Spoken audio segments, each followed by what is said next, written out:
वज़ीर ख़ारजा बिलावल भुट्टो ज़रदारी गोश्त के गुज़रे 4 साल जेको मुल्क ताल्लुकात मुतासिर बीहेगा नी हमाया बेहतरी मांगे।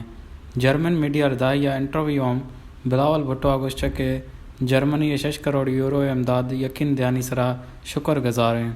माँ चैरिटी या भीख गिरवे हाला न करेंगे बल्कि इंसाफ़ मुतालबा करेंगे।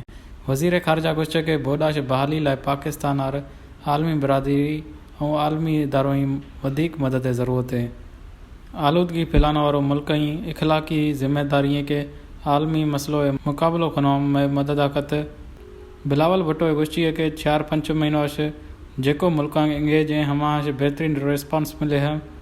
गुज़रे 4 साल अमेरिका अरब और हमसाय दोस्त मुल्क ताल्लुकात मुतासिर भी है इंगेज कई इज़्ज़त हालो रखी 4-5 महीनों हम ताल्लुकात मज़े बेहतरी याद कर ताहम ताल्लुकात बेहतरी लाए वधिक मेहनत और कार करने की ज़रूरत ना नी मां सही समताम हलवें खत।